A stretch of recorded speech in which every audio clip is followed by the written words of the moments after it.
Last week, federal prosecutors in Brooklyn scored what they framed as a victory in the war on drugs.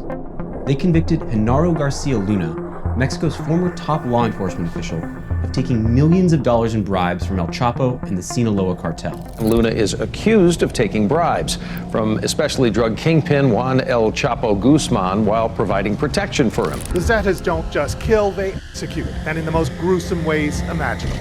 Mexico's narcotics cartels and their tales of brutality have become a sensational topic in recent years. Despite having sunny beaches, warm and welcoming people, and amazing records of hospitality, Mexico is unfortunately popular for its expertise in breeding narcotics trafficking cartels. Even though their government claims that they are trying their best to fight the criminal organizations, the crime rate of the country says otherwise. Locals, tourists, and police officers are becoming victims of organized crimes every single day. Hundreds of thousands of civilians and tourists have gone missing in the country. But how do they manage to run their operations so smoothly? Where is the law enforcement when they're eliminating people and trafficking substances across borders? An unfortunate truth is that many law enforcement officers and even government officials are involved in cartel dealings, and they earn millions of dollars by trading information and lending protections to narco lords. Some officers even left their ranks to become narco commanders. But who are they? Stay tuned as we show you the stories of 3 cops and government officers who chose to become a narco lord associate rather than serving their country. Until the mid-2000s, the job of Mexican narcotics cartels was to traffic substances, threaten local businesses for extortion money, and bribe officials to make their trades smoother. But the following years saw a spike in abducting victims for ransom, tormenting innocents, and taking the lives of citizens and tourists just to send a message across. And if anyone asked which cartel started the trend of this abnormal violence, the answer would be unanimous: the Los Zetas cartel. The birth of Los Zetas dates back to the 1990s. They have been one of the most organized cartels due to their professional training. But how did they afford it? Well, Los Zetas was created by a few army officers who deserted their posts. They were trained in armed combat and war strategy, which they applied to create one of the most dangerous organized crime groups. What you saw was a change in the way drug cartels fought with violence. It was no longer those gang members with shaved heads and tattoos, fighting with pistols and knives. It was militarized style, fighting like military units. And once they did it, this was spread across to every cartel in Mexico. In fact, Los Zetas set a trend by tormenting their victims in the most gruesome ways. Simply putting a bullet through their heads was no longer enough. Cartels were now taking their lives apart, setting them on fire when they were still alive, and even skinning them as they begged for mercy. And one of the Los Zetas commanders who introduced these brutal methods to their soldiers is known as Miguel Angel Trevino Morales. Commonly known as Z40, Trevino was a name of terror among civilians, business people, and rival cartels. He picked up the Zetas' leadership in 2012 after the demise of Zetas' leader Heriberto Lascano, and the cartel began practicing violence as a ritual. Miguel Angel Trevino wasn't even a household name. He'd only been running the infamous Los Zetas since October. Trevino started his career in the dark world as a solo narcotics runner. Impressed with his smuggling skills, the Gulf Cartel picked him up, where apart from performing well, he also trained his peers. Not only Trevino, but his family members also got involved in crime soon. His brother and uncle laundered money on the Zetas' behalf in the United States, using a horse breeding company as a cover-up. They were captured after a raid on US territory in 2012. Trevino was so dangerous that no one felt safe around him. If you get called to a meeting with him, you're not going to come out of that meeting. The late George Grayson was an expert on Los Zetas. He had studied the cartel closely for many years and documented his findings and views in his book, The Executioner's Men. In the book, Grayson remembered Trevino as a heartless commander. Miguel Angel Trevino Morales is extremely brutal, to the point of sadism. He is prepared to advance his interest through unspeakable violence. After Trevino introduced his unique methods of eliminating victims, many other cartels followed suit. Trevino taught his soldiers how to get rid of their victims' bodies easily. They poured concentrated sulfuric acid and water in large barrels, to the point the liquid began to boil and bubble. After the liquid was ready, victims were dunked into it when they were still alive and breathing. The way that he would dispose of these bodies is he would, for lack of a better word, he would liquefy the remains of the bodies in vats of chemical substance. The liquid would slowly dissolve the body, It was never a quick end for the victims, and they met their end after going through pain for hours. Guisos, or el guiso, is a common soup prepared in Mexico, but the term was completely reinvented by the Los Zetas. It might sound inhuman, but the vats full of liquid acid and the burnt victims were mockingly called guisos by the Zetas men. Trevino also invented a more creative technique to get rid of his victims. He kept large incinerators outside his hideouts, where his men would bring victims for interrogation. Once they were done, they would throw them inside the incinerators. Sometimes the victims were alive, and sometimes they were lifeless bodies. They also prepare guisos. These are stews where you take a member of the family and you put them in a pig boiler and you put gasoline on them, and then you set a match to them. The Los Zetas men also had a name for it. They called the technique zacahuil, a popular corn-based dish made in Mexico. When they couldn't find an incinerator, but wanted to send a message across, they set buildings on fire. Several victims would get trapped and lose their lives. The casino fire, which killed at least 50. The preferred method of killing involves hitting with chainsaws. Much of this was filmed by the Zetas, a kind of show and tell of horrors. In 2011, when Trevino was a mere commander in Los Zetas, he directed his men to abduct and torment 300 men and burn their bodies to get rid of the proof. The incident took place in Allende and is known as the Allende Massacre in Coahuila. It began when a few Zetas members left their group, fled to the US authorities, and became their witnesses. Los Zetas decided to take revenge on them by tormenting and taking the lives of their family members. He said, when you leave them, if they don't kill you, they will kill a member of your family. They visited Allende and captured whoever seemed related to the soldiers betraying them. Fueran mujeres, niños, adultos. Law enforcement later uncovered the Allende ranch where the gruesome incident took place. They found the exact location where the victims would be interrogated. Según lo que han descrito testimonios, los tenían amarrados y los golpeaban de vez en cuando. Y de repente los llevaban allá, los torturaban y les preguntaban cosas. They also found instruments the cartel members used for creating guisos. Al parecer, colocaron diversos tambos de diésel vacíos que perforaron y pusieron ahí algunos cuerpos. In another incident, Los Zetas soldiers captured 3 men who they suspected to be from the Mexican military. In the presence of the Trevino brothers, Zetas members eliminated them. Later, they discovered that they weren't related to the army or any other cartels. But how do you find men who can carry out these cruel duties for you? Trevino made sure he only recruited heartless men for his ranks. He and his brother put the new recruits through various cruel tasks to ensure they didn't have any empathy. He puts his hand on that person's heart, and he'll give him a gun and he'll say, shoot. And if for any reason the guy's heart trembles, he says, no, you're not Zeta quality. You gotta be a cold-blooded killer, like me. Trevino was also linked to the abduction and elimination of 72 migrants at a ranch in San Fernando. Los Zetas suspected that the victims were new recruits for their rival, but they weren't. These photos are all that's left from the massacre of 72 migrants in Mexico 10 years ago. They were mostly Central Americans, crossing Mexico to reach the US, when a criminal group lined them up and shot them. After much effort, law enforcement finally managed to arrest Trevino in 2013. They had intel on his whereabouts, and they followed it to keep an eye on where he was staying. After they saw a pickup truck leaving his hideout, they used a helicopter and troops to attack and surround it. He was apprehended on Monday morning at around 3:45 in the morning in an area just south of Nuevo Laredo. Trevino was inside the pickup truck along with $2 million, 8 heavy weapons, and 2 cronies. He is currently doing his time in a Michoacan prison.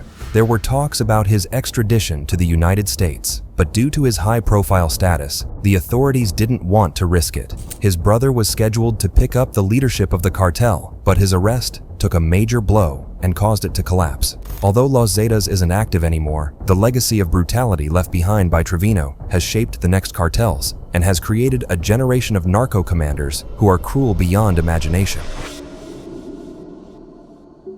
Aurelio Cano Flores was a common name in the early 2000s when the Gulf Cartel was in power. He was born on May 3, 1972 in Tamaulipas and was known by his nickname, Yankee. He began his career as a member of the Federal Judicial Police in Tamaulipas. but he was soon sucked into the high-velocity and profitable life of the narco-traffickers, and he decided to switch sides. Cano Flores turned into a soldier for the Gulf Cartel in 2001 while still serving in the Mexican police. He had good ties with his peers, so he managed to recruit a few more police officers to Gulf Cartel's ranks. Their job was to ensure that their narcotics shipments crossed the border of Mexico and entered the United States without getting confiscated. Cano Flores was a dedicated cartel soldier, and due to his efforts and excellence, he quickly rose through the ranks. Happy with his performance, his Gulf Cartel bosses made him a leader in the Los Guerra town in the municipality of Ciudad Miguel Alemán, Tamaulipas. It was just across the Texas border and allowed him to smuggle larger amounts of narcotics into the United States.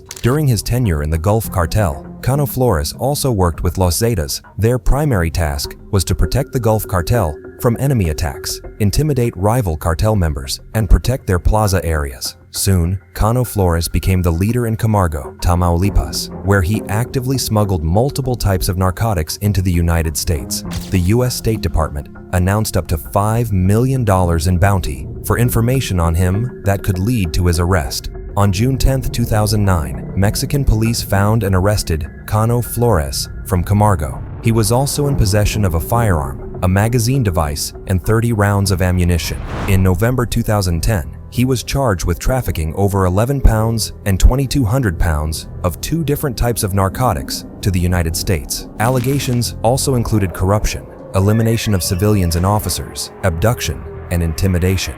The United States proved that from 2000 to 2010, the Gulf Cartel distributed in excess of 1.4 million kilograms of cocaine and 8,000 metric tons of marijuana. He was identified as a close associate of the then Zetas bosses, Heriberto Lascano and Miguel Trevino Morales. 19 other Gulf Cartel members were indicted alongside Cano Flores. He was extradited to the United States from Mexico in August 2011. In May 2013, Cano Flores was sentenced to 35 years in prison after all charges against him were proven. Investigators had intercepted multiple phone calls made by Cano Flores to his associates and recorded the conversations. Previously captured cartel members also testified against him. Between 2000 to 2010, Gulf Cartel turned into an organization of 25,000 members, starting from only 100, and Cano Flores was majorly responsible for this expansion. As a leader of the Gulf Cartel, one of the most notorious criminal enterprises in Mexico or the United States, he endangered the lives of innocent people on both sides of the border. He will spend 35 years in federal prison as punishment for his crimes. He was also ordered to forfeit narcotics proceeds of around $15 billion.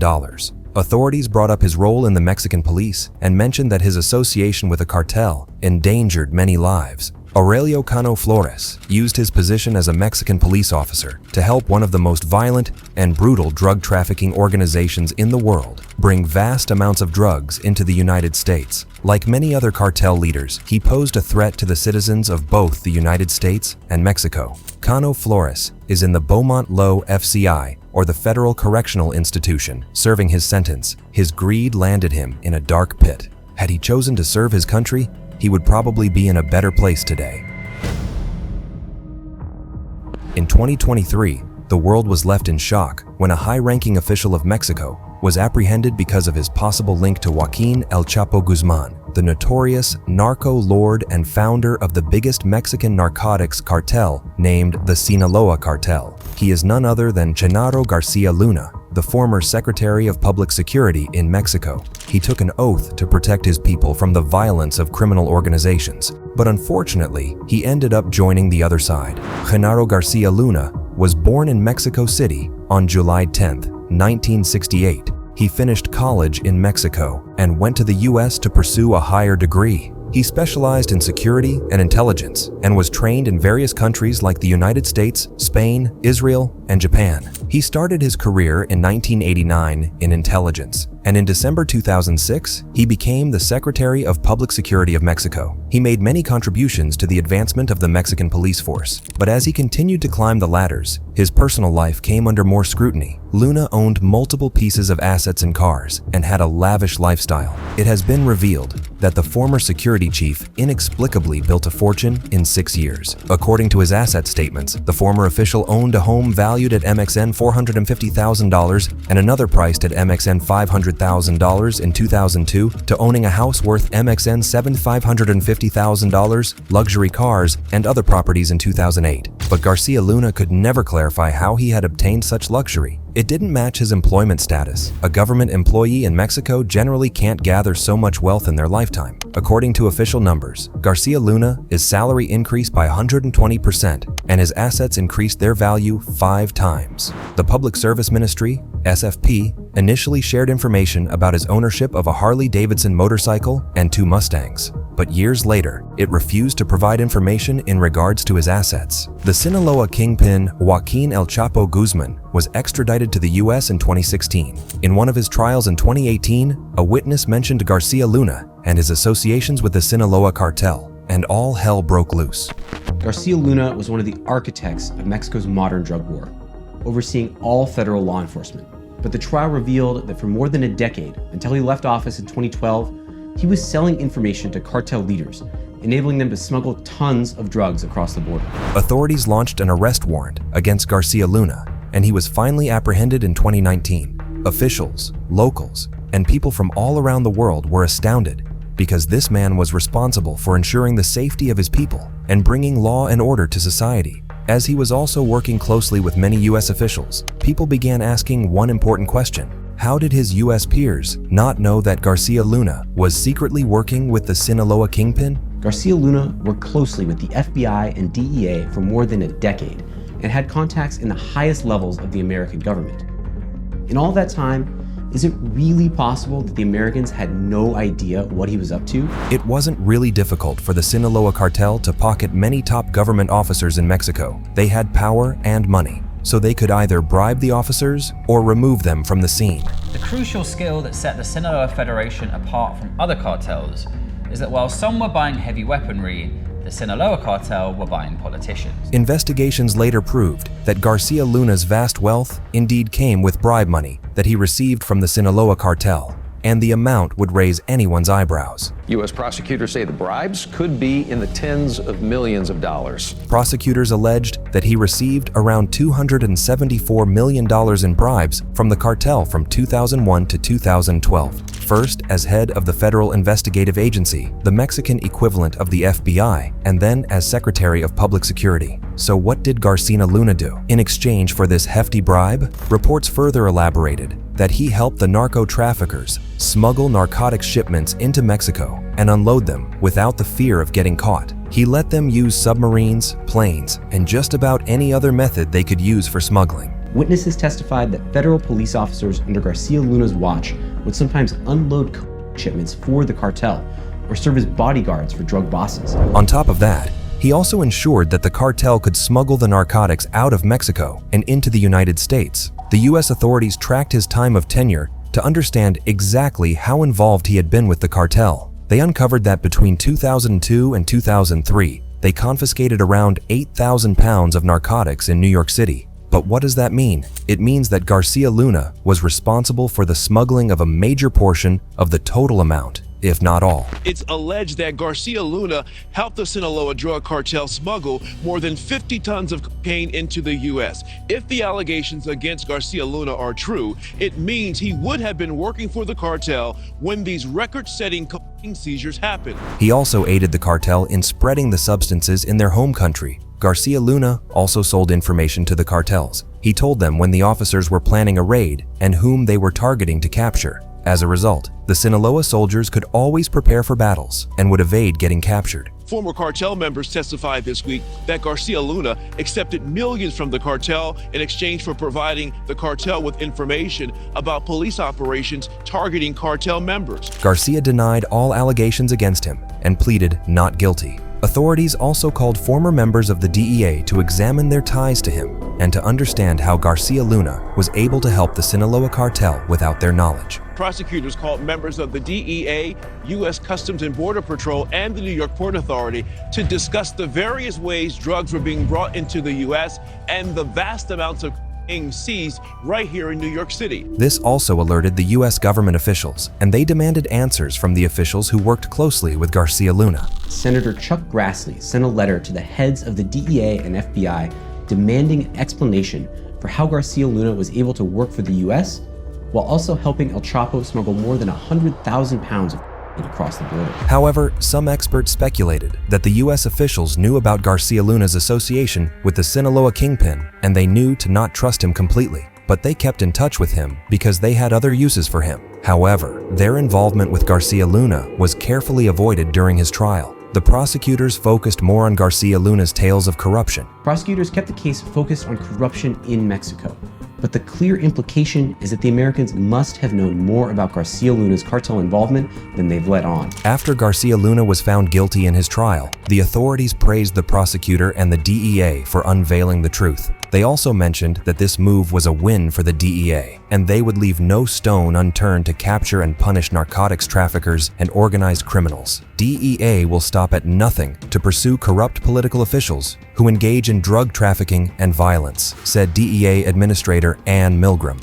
All 5 counts against him were proven by a federal jury in Brooklyn, New York, and he is expected to face imprisonment accordingly. Another shocking secret was brought to light by Edgar Vadia, the former Attorney General from the state of Nayarit. He was accused of association with a narcotics cartel and was sentenced to 20 years in prison in 2019. During his trial, Vadia mentioned that former Mexican President Felipe Calderón was involved with the Sinaloa Cartel and had asked his cabinet to help them in their battle with other rival cartels. The news dropped like an explosive, and Calderón was quick to dismiss the allegations. "I categorically deny the absurd statements reported by the press, made today by the witness Vadia. What you say about me is an absolute lie. I never negotiated or made a pact with criminals." However, Garcia Luna was working for the Mexican government when Calderón was in power, and this could mean that the order to help the Sinaloa cartel had come from above, and it wasn't a conscious choice made by Garcia Luna. From 2006 to 2012, Mr. Garcia Luna served in Mr. Calderón's cabinet as the Public Security Secretary,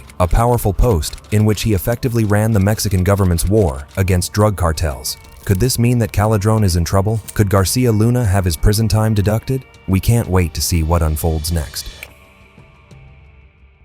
So what did you think about these cops and government officials who associated with the cartel or became cartel leaders themselves? Let us know in the comments below. Don't forget to like the video to show your support. Subscribe to our channel and press the bell for notifications of future uploads. See you soon with the next exciting story.